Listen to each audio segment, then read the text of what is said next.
my protection. Protection from what? Koryuki.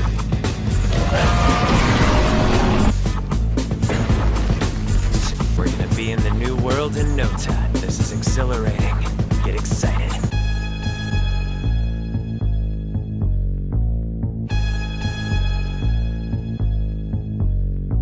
Howdy doody, everybody. How you doing out there? We're back again with another Nick Crowley video. Mysteries of the Internet, Volume 1. So we're finally catching Nick Crowley doing starting a new series and actually being here for the first one. Fingers crossed this isn't quite as dark as the other stuff. I hope not. Maybe this will be more interesting and less mood raining. Yeah. I do like a good mystery. I do too. I mean, this dude loves puzzle games. Like, he lives games, for detective and puzzle games like and stuff like that.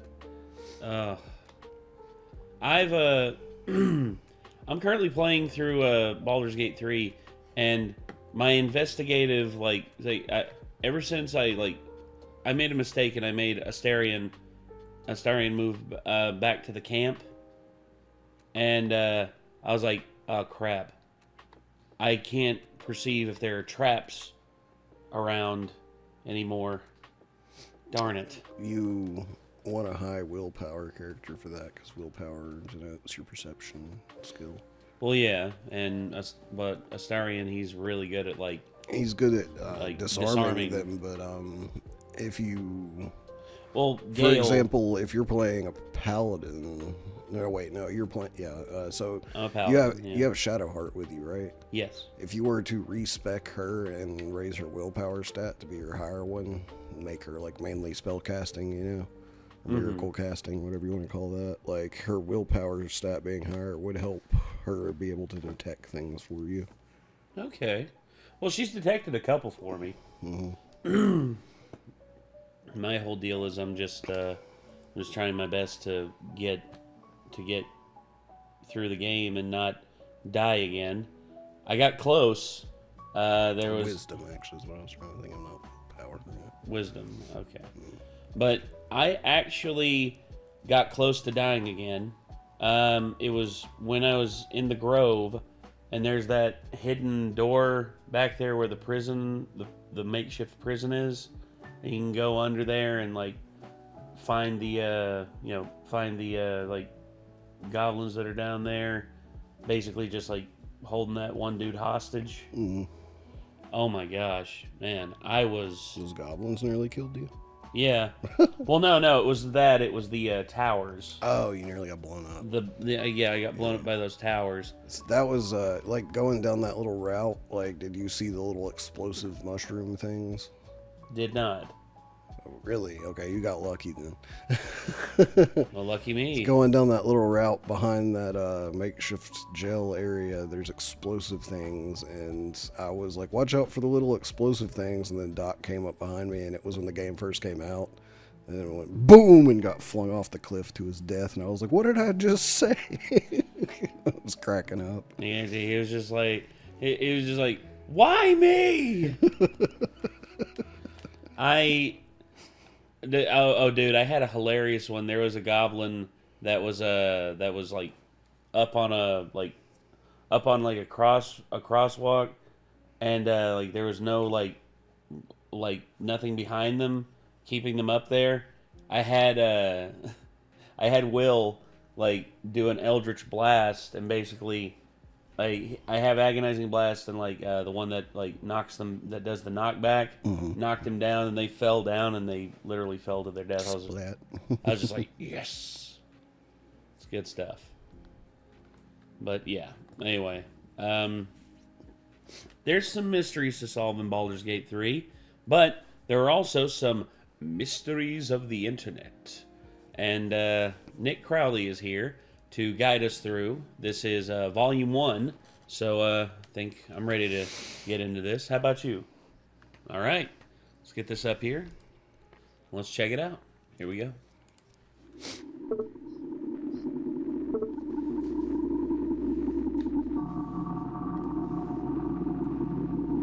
It's the 22nd of November, 2019.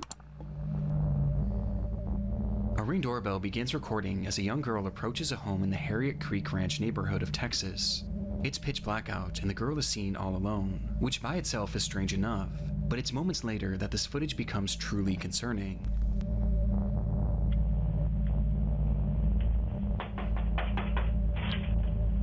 Help, please!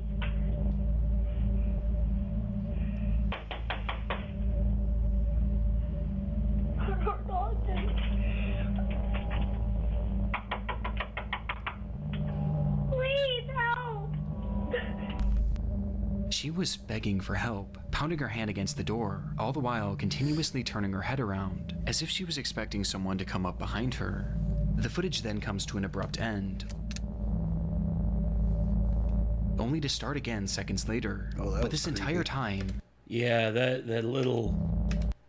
Black-eyed children. Yeah, I see that and I'm just like, what the... Only to start again seconds later. But this entire time, no one answers that door. The wait was just too unbearable for the child as she then took off.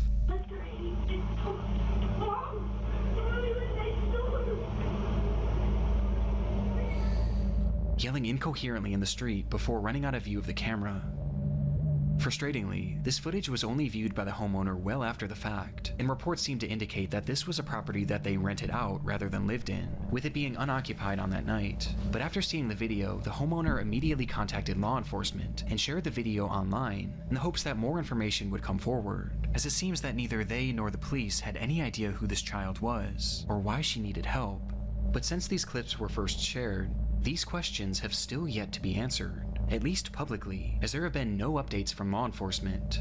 Along with this, there have been no accounts from neighbors about the incident or any footage from other homes in the neighborhood, perhaps implying that this was her one and only stop of the night.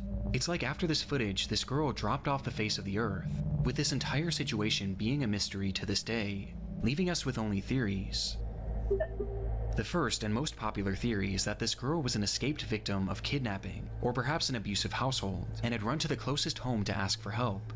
We've seen situations like this many times before, with the most popular example at the moment being the case of Ruby Frankie, whose son escaped their house and ran to their neighbor for help. Wondering if you could do 2 favors, taking me to the nearest police station.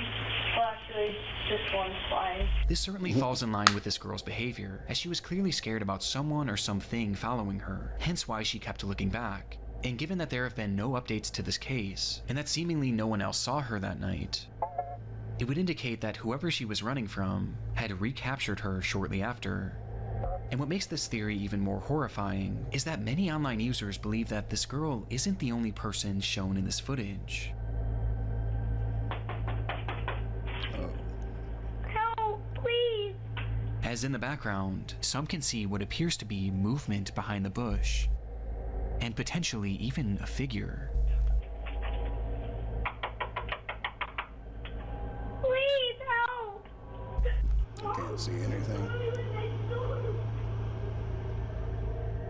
And this just so happens to be the direction that this girl is looking in every time she turns back, almost like she knew someone was hiding there. Which brings us to our second theory, that this entire thing was a setup. The belief here is that this girl was coerced into going up to a stranger's home to beg for help, so that when this unsuspecting homeowner would open their door, those people who made the girl do this would then rush into the home and rob the person. Yeah. I've heard about that happening too.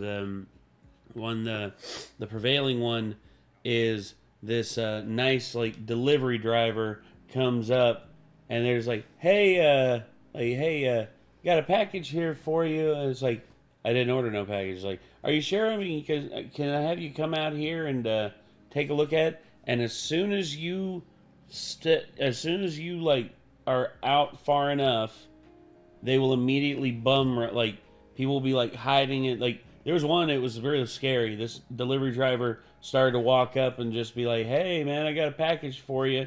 And like, oh yeah, we ordered a couple things. If you want to just leave it on the porch. He's like, actually, I need you to sign for this one, man. He's like, well, I don't remember doing the. Okay, and then he starts walking out, and then from under the tree that the dude was walking by, you could see a shadow, like appear under the tree. a dude was sneaking up very slowly, and then he like peered around the tree, and then as soon as like the dude on like coming out of the house, he's like, no, there's a dude there, and he ran back inside, and he like locked the door, and then basically the guy realized that it was over, and him and like the fake delivery driver both just looked at each other and just went, and then just like got back up in their van and fucked off. Like, that to me is scary. Yep. It makes it to where it's like, you gotta be careful about answering the door for people nowadays. mm-hmm. It's just like I want to approach the door and just like, not that it's like just like walk up to it. It's like, excuse me, hi, can I help you? Like, I'm opening the door and I got this right here, like hidden so that they don't see it, and I'm like. That's the point of having a Ring camera, though, so you don't have to answer the door. You can just ask them on the Ring camera what they want. Yeah. But I worry about that. And plus, if someone comes up onto our porch and tries to, like, sneak attack us and all that, then we'll see them. Like, it's very hard for them to not be noticed. There's not much of a place to hide. Yeah. Well, I mean, technically, I guess there is, but they'd have to do it without getting seen by the camera first, which would be hard. It'd be very hard. Anyway. This could explain why she was looking at that bush so frequently, as that's where this person or these persons would have been hiding, and she was looking to them for guidance, perhaps unprepared for the homeowner not to open their door. Both of these theories are disturbing in their own right, and both clearly indicate that this girl is in need of help, regardless of what the situation is. But still, there's been no confirmation as to whatever happened to this child, even despite the public interest. One of the biggest talking points online came from some theorizing that this girl might be Serenity Denard, a then 9-year-old girl who had gone missing in February of 2019 from a children's facility in South Dakota, who looked eerily similar to the child shown in this video. But in my research, I was able to find a Facebook post from one of Serenity's mothers, who shared that they were in fact aware of the video, and that they had actually contacted law enforcement about it. And in her post, she claims that investigators told her that the girl had been identified at some point, and that she had lived in that neighborhood, with there being no further elaboration as to why she was asking for help. This is quite literally one of the only updates I was able to find, but unfortunately it was one that I wasn't able to confirm, and it also fails to explain what exactly happened to this girl, leaving this footage and this entire scenario as one of the many mysteries of the internet. Surprised he didn't mention black-eyed children because of that one shot. Yeah. So that would be my third theory. Throughout my time here on YouTube, I've stumbled across some of the most frightening things on the internet, but one of the discoveries that scared me the most was my own personal information, just out there in the open on random sites that could be accessed by anyone. This is all because of data brokers who sold my information, making private things like my phone number available for anyone to see. But luckily I was able to combat this with the help of today's sponsor, Aura. They take care of the hard part and automatically remove your information from these sites, along with making sure that it stays off. Aura is all-in-one digital security and includes alerts if your personal info has been leaked on the dark web, real-time fraud alerts for credit and banking, a secure VPN, antivirus, a password manager, and 24/7 monitoring to keep your identity secure. It really is the ultimate tool to protect yourself from these predatory and oftentimes unavoidable companies that you find online. Companies that only serve to rip us off, which is honestly so infuriating and was incredibly demoralizing for me, which is exactly what led me to Aura. They take all of that worry and stress away. Try Aura for 14 days at aura.com/NickCrowley, and in those 2 weeks you'll discover where your data is being exposed and sold. I'm not leaving myself vulnerable, and you shouldn't either.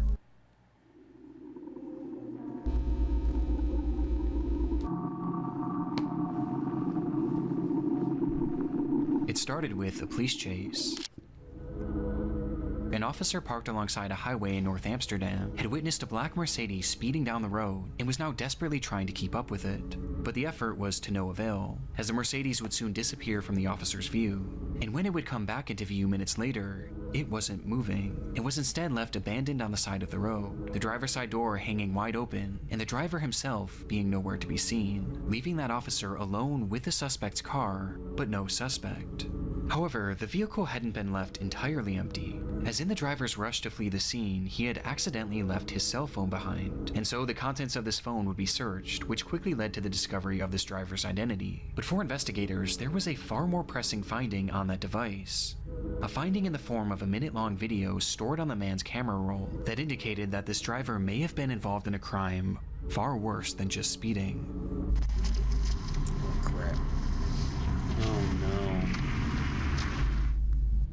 The footage was taken inside a different vehicle and showed an unseen driver holding up his cell phone alongside another man in the passenger seat.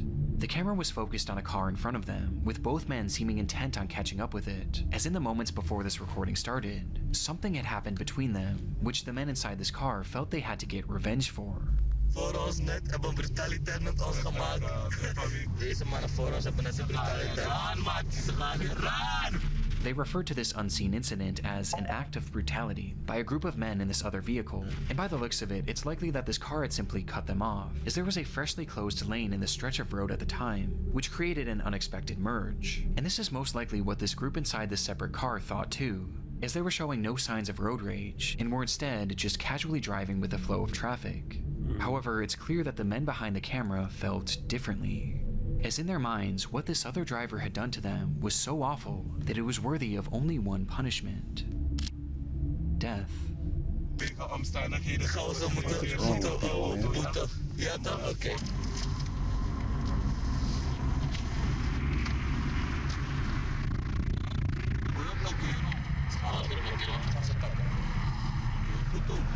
Ze hebben net de brutaliteit uitgehaald, dus ik kan niet.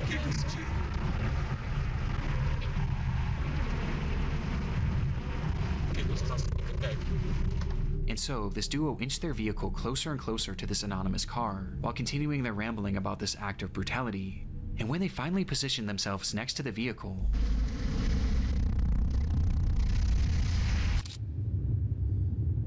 the man in the passenger seat brandished a pistol and pointed it directly at the driver of this vehicle. The footage from here is incredibly shaky, and the window had been rolled down, causing the audio to peak and become distorted and indecipherable.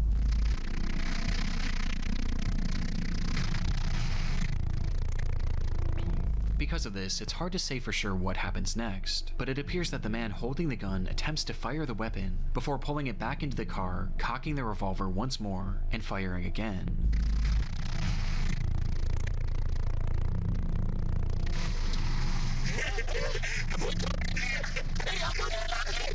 To which both men erupt with laughter and begin celebrating, before the recording stops.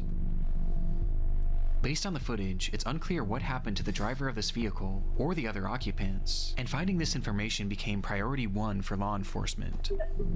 In their research, they determined that this video was shot on May 12, 2014, at around 9:40 p.m., 1 full month before they had stumbled upon it, and it had been taken on the A1 highway near entrance 2101.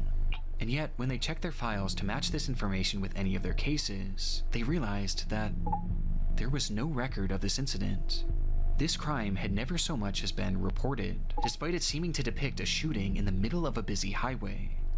To make matters more confusing, police were able to track down the men who took this video and carried out the actual attack, and yet neither of them claimed to know what happened to the people that they shot at, and both refused to elaborate any further, leaving investigators in a strange position. They had undeniable proof of a crime, one that at the very least was attempted murder, and they also had their suspects. They just didn't have any victims. And so they studied the footage even more, which is when they made a disturbing revelation about these victims. Throughout the video, the perpetrators refer to the people within this car as a group of men, and while the footage we have today has the occupants' faces blurred, they were able to conclude that the driver was in fact a man. However, they discovered that the passenger next to him is clearly a woman wearing a headscarf. And most shocking of all, in the back seat was what appeared to be A child, meaning that they had been shooting at what, in all likelihood, was a family. Police released this video to the public later that year under the name Amsterdam Schiet Incident Ringweg A10, or Amsterdam Shooting Incident on Ring Road A10, where they revealed this footage but disguised the voices and faces of the perpetrators for unknown reasons. And in releasing this, they asked the public to come forward with any information that could help identify this family. They asked for witnesses on the scene, car repair shops that may have fixed the car with bullet holes, any hospitals that had shooting victims on or around that day, and most importantly, they asked for the family inside this car to come forward, as without their testimony, convicting these men was nearly impossible, as it wasn't fully clear what crime they'd even committed. That was 11 years ago, and to this day, no one has come forward, leaving us with only theories.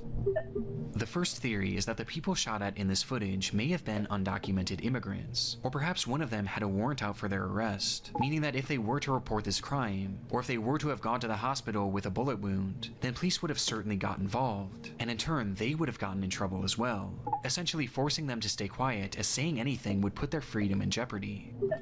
Another theory is that the shots may have simply missed the vehicle, and the driver decided not to report it, with some believing that this whole situation was no big deal.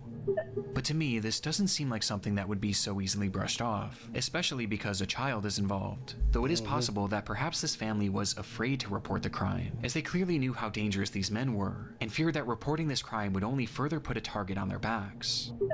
And finally, there's the theory that this weapon never fired at all. This is where the audio peaking becomes a major factor, as it's extremely difficult to make out the sound of gunshots, as the gun was literally outside of the vehicle when it was seemingly being fired. But it is worth noting that investigators working the case seemed confident that the weapon fired at least once, and I also personally hear a distinct popping sound at the end.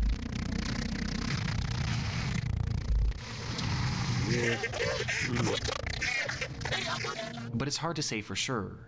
And it also is possible that this group was using blanks, with this all being an attempt to trick the other driver into thinking that he was in danger. But even with these theories, we still have no idea the fate that befell this family, and it's clear that they have no desire to come forward, for reasons we just don't know. Which leaves the Amsterdam shooting video an internet mystery that may never be solved.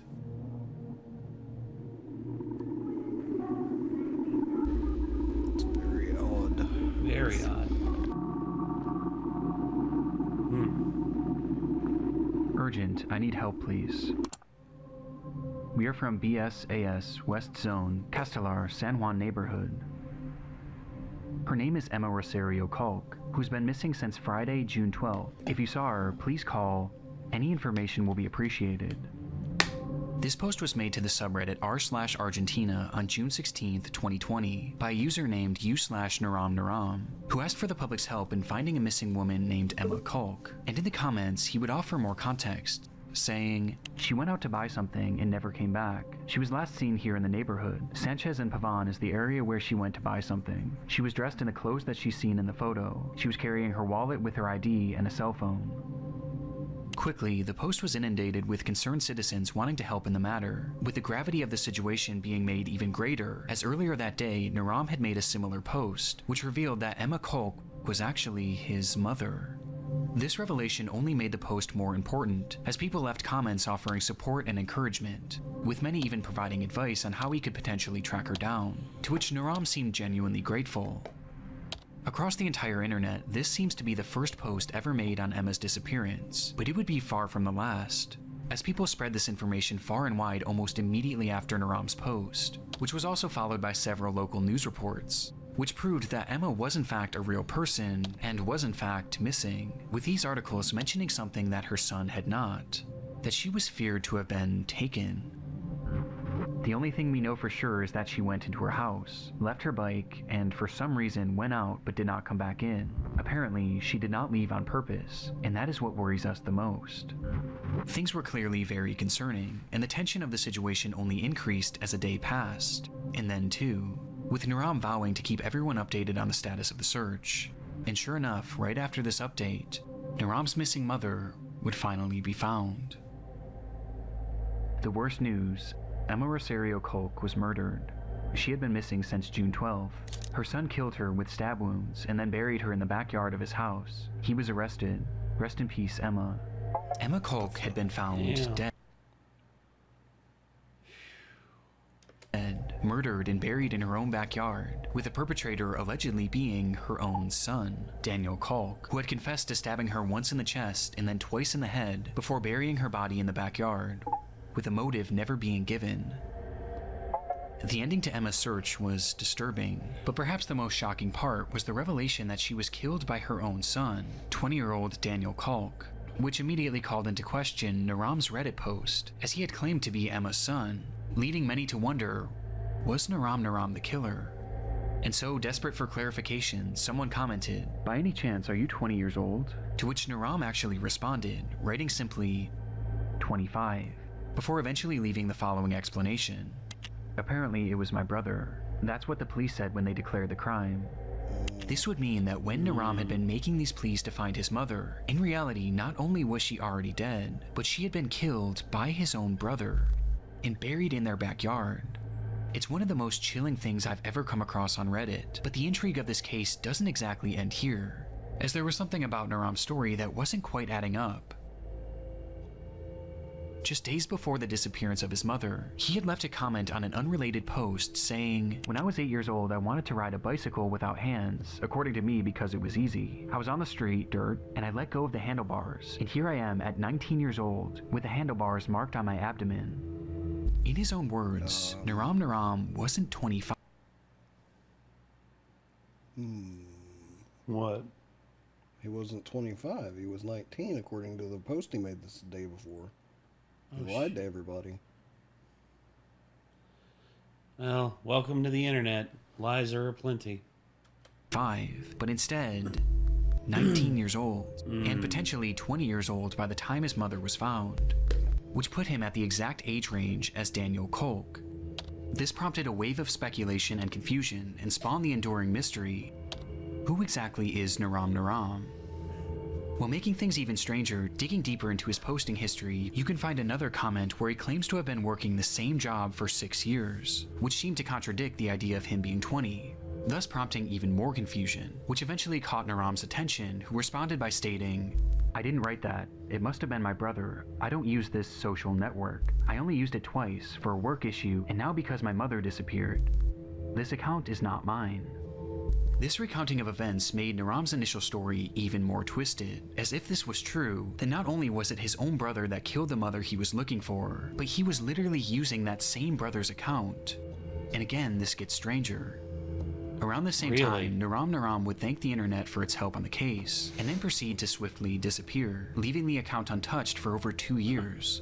But this silence would be broken in 2022 when they suddenly returned, with their posts being slightly unhinged, gloating about their internet status and bizarrely lashing out at random users who questioned him on his past and present motives. And in these ramblings, he would drop the bombshell that he wasn't actually Emma's son. He now claimed to be Daniel's best friend, writing that he allowed Daniel to make the post on his account to spread the news about his mother's disappearance, which he was completely unaware that Daniel himself had caused. This was the last real update in this case, and it only threw more fuel on the fire of this mystery, with people wondering what version of events, if any, were true.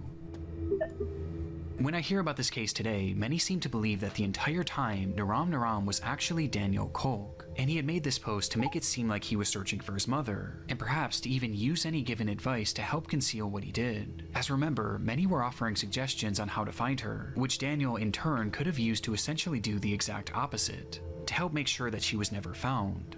This is tricky because the account posted briefly after Daniel was supposedly arrested. However, the status of this case is entirely unknown to this day, as there have been no updates as to whether or not Daniel was actually charged, with some choosing to believe that this was him the entire time, and perhaps he was even held in prison for a few years before being released, thus explaining his 2-year absence. Another theory is that Naram was initially telling the truth, and that he was Daniel's brother, and that he was simply using the account to spread word of his mother's disappearance, before eventually abandoning it. And perhaps the most recent posting on this account was because it may have been hacked, which would explain the massive tone shift.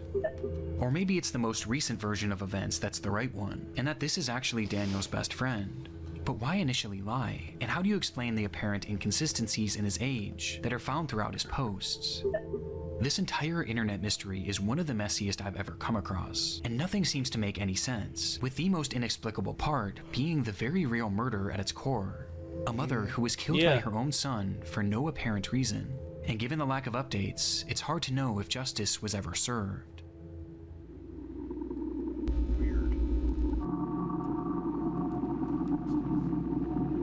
It took several months for Angeline Pete's family to report her as missing. She had a long history of leaving home for extended periods of time, running off to join the circus and hitchhiking rides all across the Vancouver area, before eventually returning home to her normal life. But this time it felt different.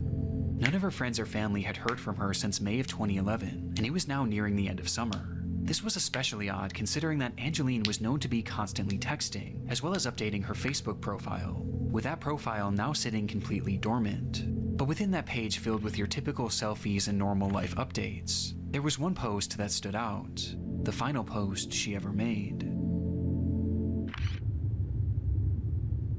This photo was posted without context on May 20th, 2011, a day that just so happened to be the very last time that the vast majority of Angeline's friends and family members had heard from her. And when looking into the context of this image, her disappearance only becomes more concerning. That night, Angeline had been drinking with her fiancé Robert Calden in downtown Vancouver, and while the two were waiting to catch a ferry back home, something had sparked an argument, which eventually led to a full-on physical altercation. This fight caused such a stir that eventually police would arrive on the scene, where they noted that Angeline's lip had been busted, leading to them placing Robert under arrest. Though in the end, no charges would ever be filed, as Angeline refused to give officers a statement and instead insisted on just going home, which led to the whole thing seemingly being dropped. It was directly after this that Angeline would post this photo to her Facebook account without any sort of context, before proceeding to disappear into thin air. Her motivation for doing this isn't 100% known, but one could assume that she was trying to make a record of this attack, perhaps in case something were to happen to her. The timing of this is more than a little suspicious, and paints a horrifying picture of the potential fate of Angeline. That she had been murdered by Robert Calden as a result of their fight on the 20th of May. It's a case that seems as straightforward as it is disturbing, but that's only on the surface, as there was another factor at play here, as when the police stopped this couple from fighting on that fateful night, Robert wasn't the only one facing jail time.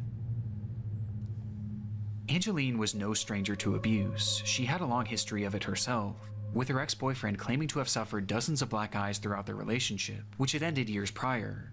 This violent behavior often stemmed from her trouble with alcohol, and Robert was clearly one and the same, with the two forming an extremely toxic relationship that often ended in one or both of them getting hurt.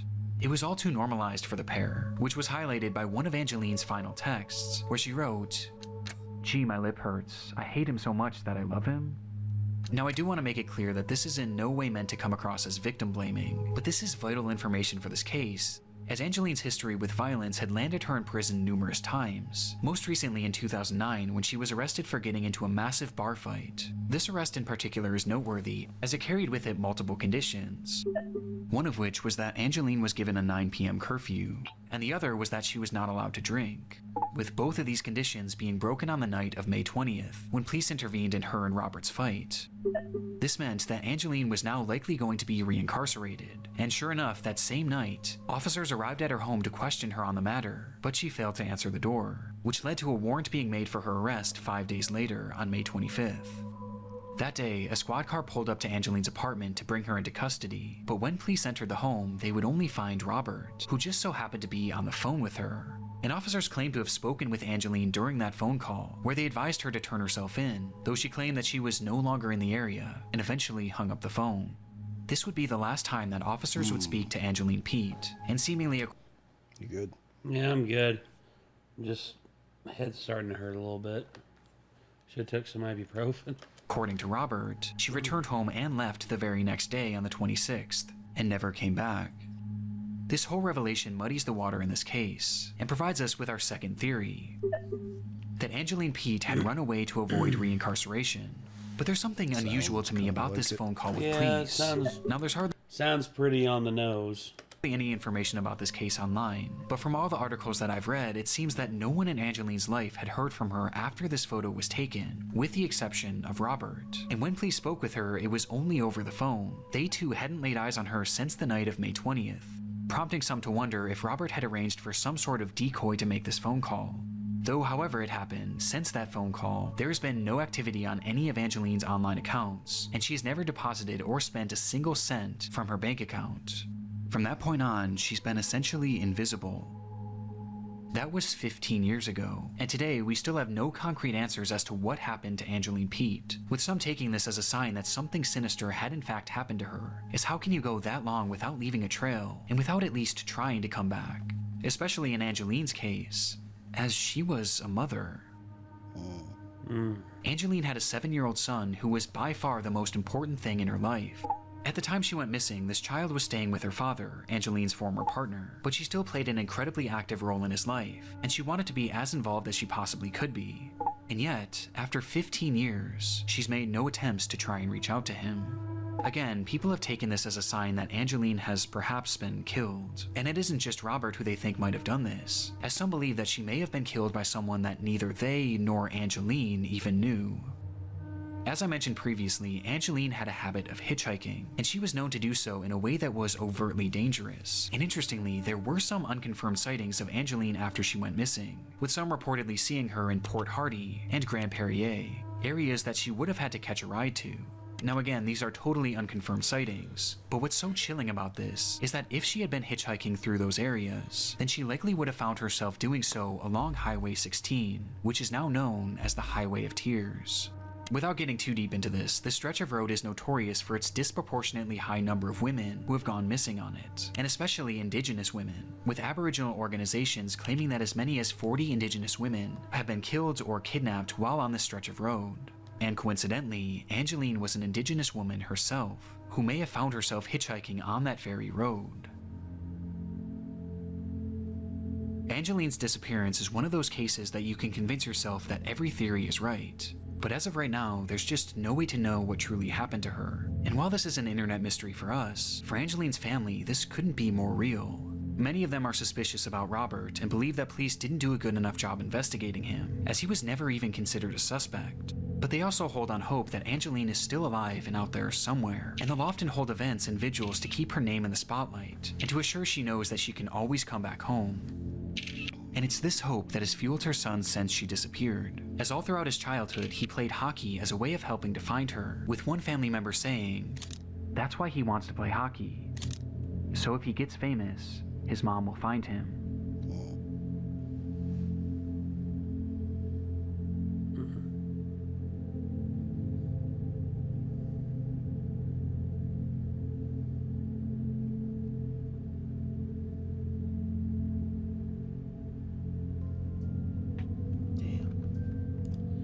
So, I don't know if you ever seen the movie Wind River.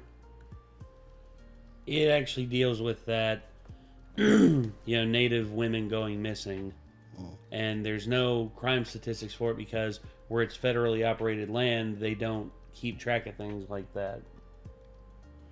And, yeah, there's multiple things that happen in Wind River where Wind River's such a great movie. If y'all are interested, y'all should check it out. It's definitely worth it.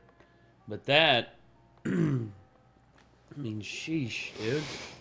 Mysteries of the Internet, Volume 1, with the little black-eyed kid, Then of course, we had At least as far as the camera made it look like for a minute. the Amsterdam shooting incident.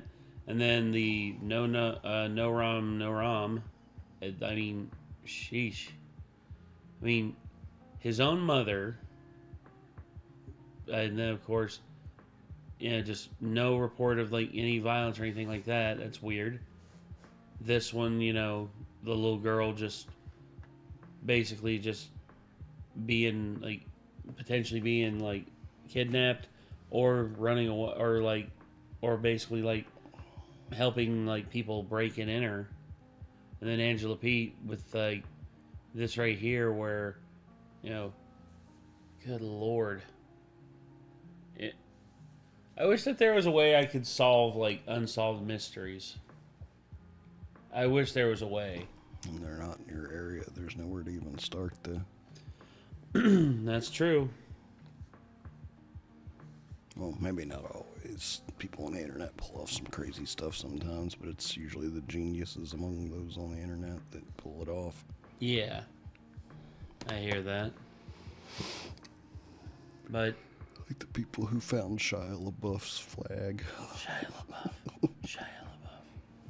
Yeah. The Kekistani army. Mm-hmm. Good lord. Just as soon as that broke open, I was like, how long is it going to take? And then they found it. I was like, well, crap. That didn't last long. The whole thing's still hilarious. Oh, it is. Basically, it's the best game of capture the flag I've ever seen in my entire life. Pretty much. Yeah. Oh, gosh. So, yeah. The Mysteries of the Internet, Volume 1. Good series so far, Nick. Good series so far, Nick Crowley. And we hope that you all enjoyed this. Is there anything else you wanted to add there, bud? Okay, well, everyone, we're going to be hopping off here. We hope that you all enjoyed. And till next time, I'm Nate. I am Nick. Y'all be good people. Take care. Peace.